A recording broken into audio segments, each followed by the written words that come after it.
3.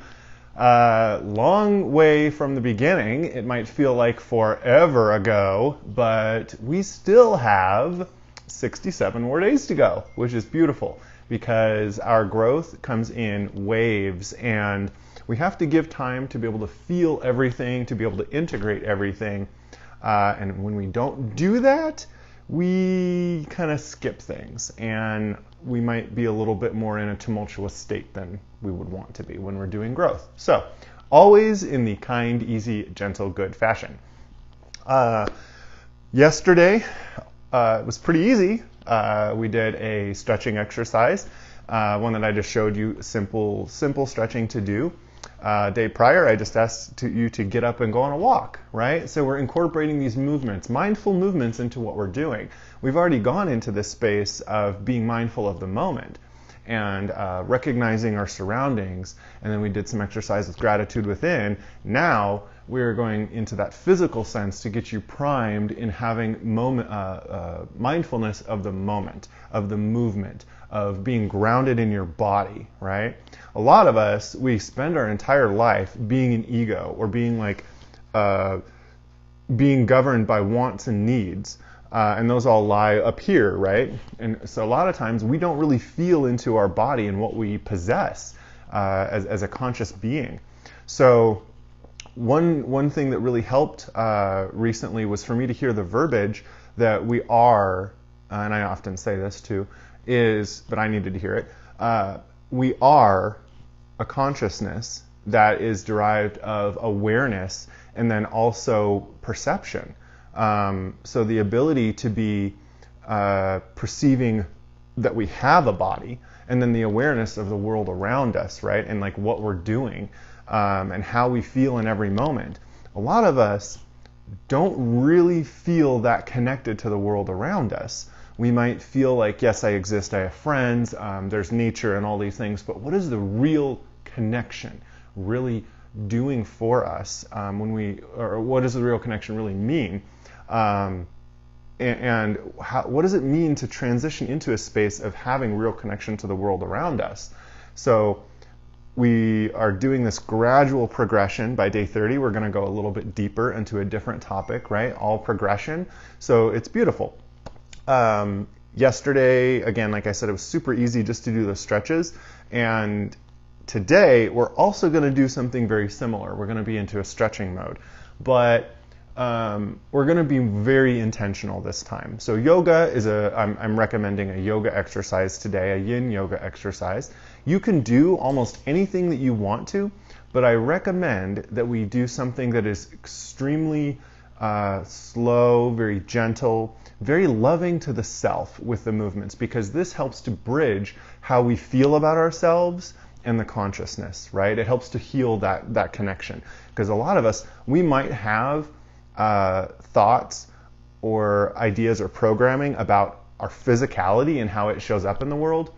And we want to be able to heal anything there that isn't serving us for our greatest and highest good. So that is why we're spending so much time in this space of physical activity, to really get it grounded and just to give us the familiarity of what it feels like to start something new, right? We've been doing that for the last 23 days, and now we're going to continue to do that. Eventually, we will be getting into the space of creating routine and habits. Huge. So this shamanic happiness challenge is not over yet. It is still integrating within. We are still starting. So in this space, what we are going to do, or you are going to do, is find like a guided Yin Yoga exercise, or even go to a class. That's totally fine too. If you want to do a normal yoga one, that's great. I recommend not to do Pilates yoga or like any power yoga or things with really quick movements. I recommend Hatha yoga is really good, Yin yoga. Bikram can be, but we want to be able to be in more of a comfort. So if you're brand new to yoga, I would not recommend Bikram right away. It's great, but sometimes when you're in a room and it's 100 and some odd degrees, that's really distracting, especially with the breath. But it will bring you present to your body. So if that's something that is calling for you to do, then go ahead and do that. For now, like I said, go ahead and just find a YouTube video.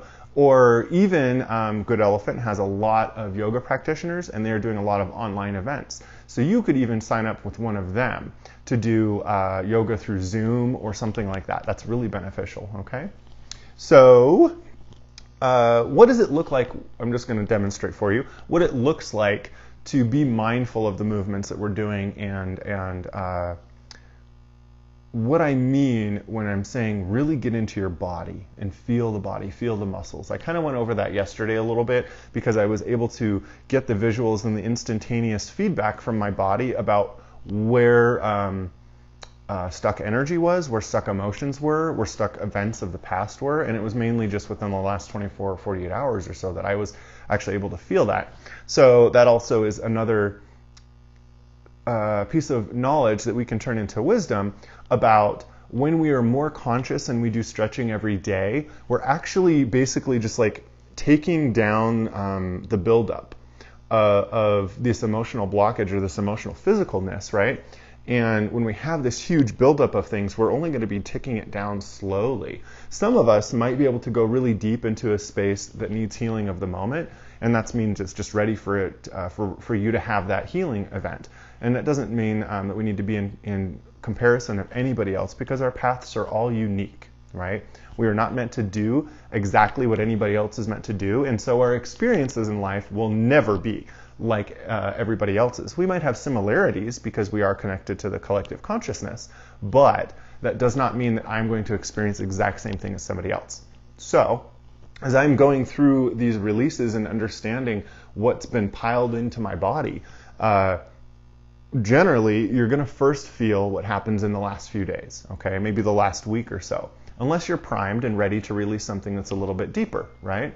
And if we go and continuously practice stretching or this mindfulness of the body, and we do that constantly, then we go deeper and deeper and deeper, and we start to understand much more quickly when we're feeling the emotions or energies, whatever it would be, become physical. When we're feeling that transition from this this chemical state into a physical state. And when I say chemical, is because the only reason why we have happy thoughts or negative thoughts or sad thoughts or joyous thoughts, any of those things, is because of the chemicals that are released in our brains. We are a body as well, right? So understanding that first these intentions come through, and those intentions trigger chemical responses. That is the first step of like emotions or things that happen to us, thought patterns and whatnot, becoming solid.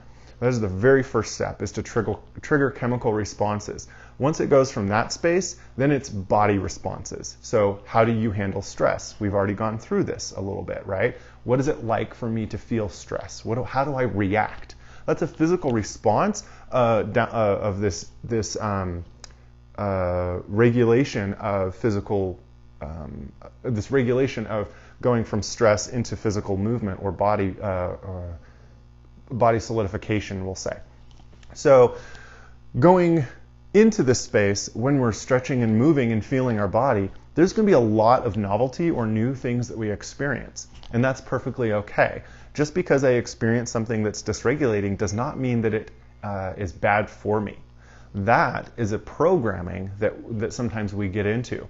But what I just was off of a Zoom call today, and one of the things that I described is that discomfort fosters creativity.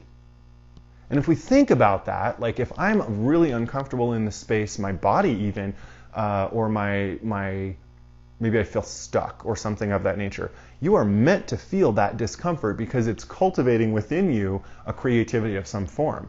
Now, do you have the programming that will easily or will move the discomfort and transform it into creativity in a kind, easy, gentle, and good way? Probably we are all on a different level. I know I don't have a whole bunch, I don't have 100% of that programming that is there for me to be useful. We're all human. So again, I'm learning my body and my presence just as you are. It's a lifelong experience and process. We will be continuing to do this until the very day that our consciousness leaves this physical world. So when we are experiencing these things, it's just really, really beneficial to track where we are, not in comparison to any other time, right? We can use the tracking and say, wow, this, I can see how much growth I've gone through, or I can see that these data points are telling me something, but it is very, very, very beneficial to understand that you are tracking something so that you may have a more merit-filled outcome.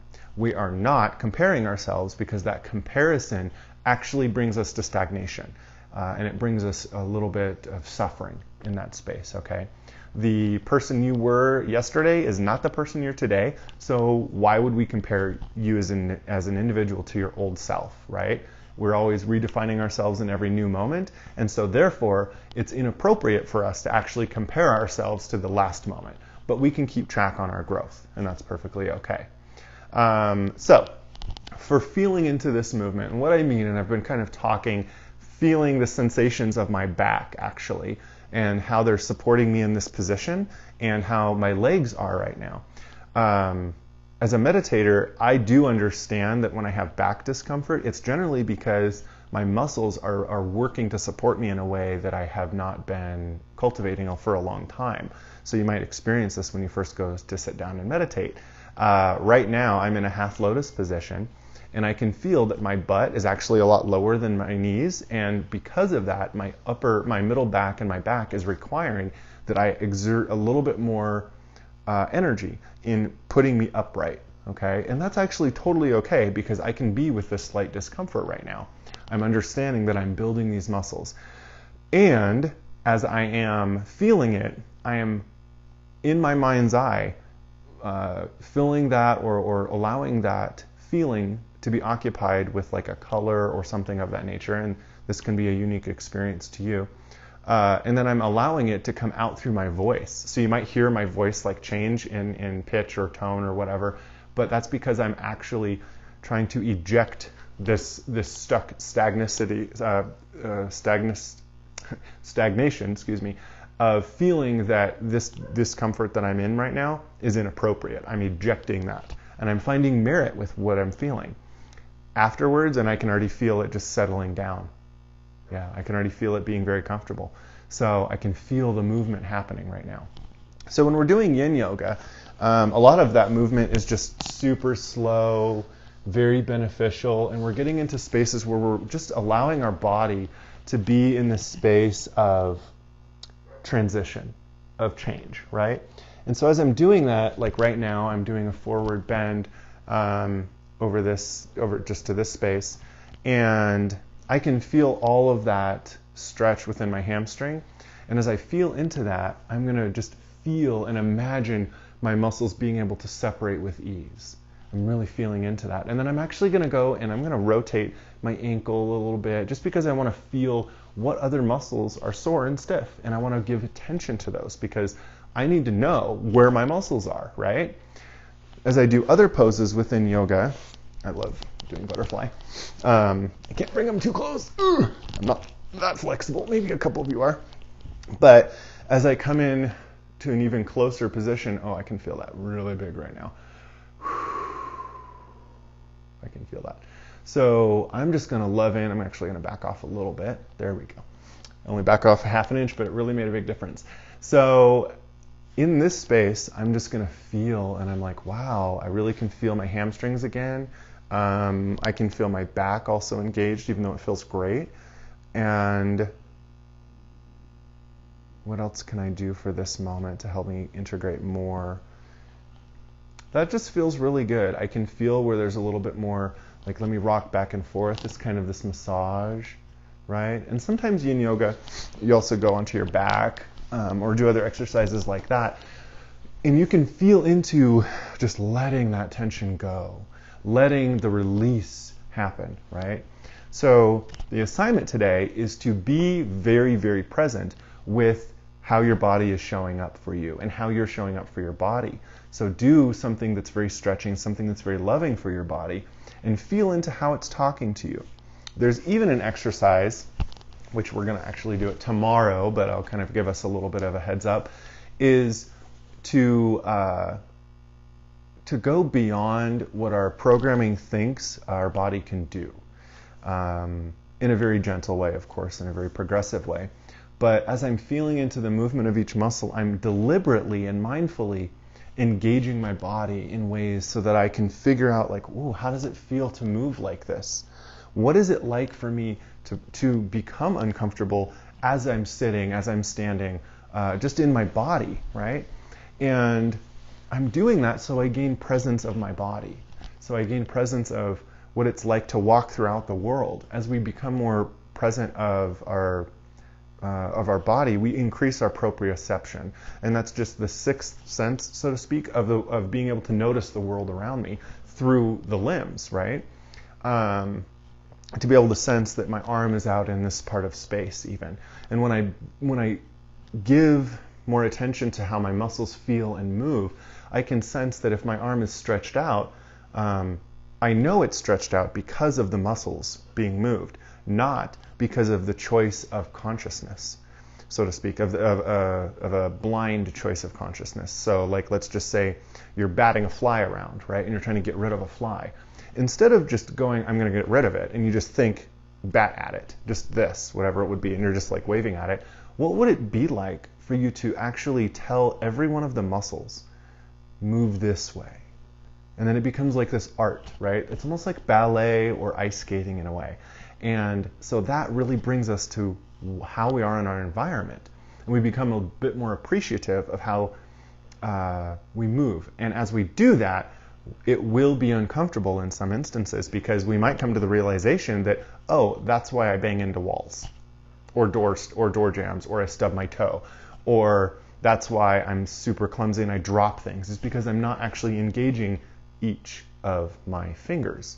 All I'm doing is asking them to hold something, and I don't have the body awareness connected to my consciousness yet to tell it, like, this is what it feels like to grab something. Very, very different, right? So we're going to be very mindful of this movement. So your exercise is to share this video and comment above, of course, in your comments, invite people along, and then just talk about your little journey with your body. And the idea, again, is to help create community, because as people are reading your posts, you are being an inspiration to them. And I'll drop a little hint, okay? One of the reasons why we might feel really frustrated in the moment or in life is because we know that what we are doing in this moment does not fit our life assignment, so to speak. Or we might be realizing that we're in a growth phase, but we don't know what it looks like on the other end, and so we stay back. And I use this analogy today of, like, saying that you are a light socket, so to speak, and you're using a certain bulb. And let's say you're used to using a 10-watt bulb, okay? Something super easy to utilize, but you don't have any current regulation through all of the filaments of this bulb that actually produce light, okay, or amperage regulation. So you are this infinitely abundant energy source, and you're screwing in a 10-watt bulb, and as you start to play big, or as you start to express yourself, you send some of your light out into the world, and it goes through that bulb, and so it starts to shine a little bit. And people around you notice that this light is shining, because they notice your vulnerability, your truth. They notice what it's like to be a human. They notice who you are. They're seeing your spirit come through. Now, we do this and we feel great. We're like, yes, I lit up that light bulb that I'm using. And we keep doing that, and eventually, because that light bulb is not meant to handle as much current and amperage as we have, those filaments within it start to burn out. They become exhausted, they become overheated, and eventually that bulb blows, and we throw it away and we go and put in a new one. And when that bulb blows, is actually the universe telling us that it's time for us to upgrade to a much bigger bulb. Really, what it wants us to do is upgrade to the infinite bulb, the one of, like you could say, your soul self, or whatever that would be to you, your divine self, whatever that would be, to just plug in the bulb of your divine self. And we get super uncomfortable because we don't know what that feels like to operate that type of a bulb, because we have all these judgments and programmings, right? But as we start to slowly upgrade the bulb, we realize that as we show who we are in life, more people connect to us. So your share is simply here to help us connect to you, and for anybody who is reading these posts, for them to be triggered within to upgrade their bulb, right? That's what it's here for. So your share is very, very important. And I know that many people don't like to share on Facebook or in the social media pages because they feel like they need to be private or whatever it is. And chances are a lot of people feel the same way, but it's okay to be viewed as a human. It's okay to be viewed as exactly who you are.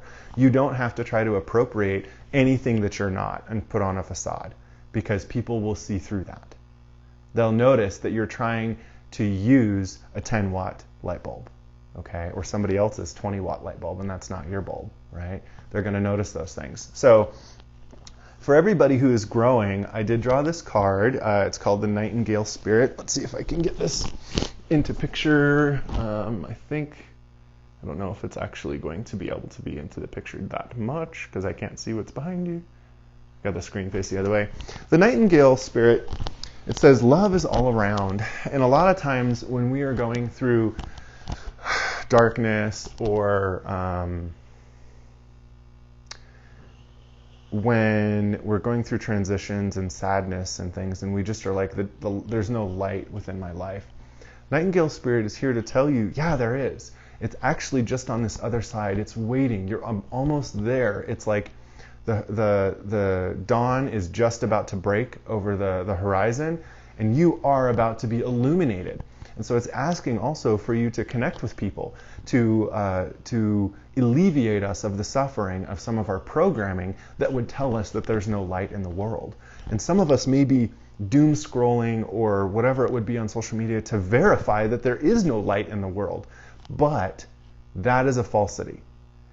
So as you share and as you go through life, understand that you are building connections. And it might feel weird for a little bit to do that, but this is part of our true happiness, is to build connections and be with other people. And when we find that we don't like certain interactions, a lot of that is just medicine that we can turn on to ourselves. What is in the moment when we're connecting to the world around us that prevents us from having these connections? And that's generally a medicine we can take on to ourselves. Another truth bomb for a little bit later on this assignment. But anyway, for now, know that if you are feeling the feels, light is there. Just let your light shine if that is what's necessary, and step out of the way of feeling your doubt. The 60 days, you get half off of the Shamanic Manifestation Workshop, which, yes, this is a way to help inform you of it, and I want you to be there because I want you to be expanded and know how to prepare yourself for 2021, no matter what happens. We may have thought that 2020 was really rough, and we don't have to think that 2021 is going to be the same way, even if it shows up in different ways and is just as rough. But we're going to be prepared to go through that, okay? In that space, you're going to learn what a fire ceremony is and what a cacao ceremony is. As well, we're going to do a couple shamanic teachings to help you understand yourself even more and to connect you with your spirit. And on day number 3, it is a Reiki training. So anybody who comes to the workshop gets the free Reiki training, Holy Fire Reiki 1 and 2. Lastly, benefits for getting into this workshop, you get a free month of membership at Acro Enzo, the movement gym. It has a full weights gym if you want to utilize that, or you can learn how to freely express your entire body and show up in a completely different physical form. So it's there for you. A myriad of things. It's worth over like $2,400 or something like that. The tickets are just $444. If you do the 60 days, it's $222. Congratulations. I'm here for you. So reach out to me if you need to. With light and love, I say namaste and blessed on your way.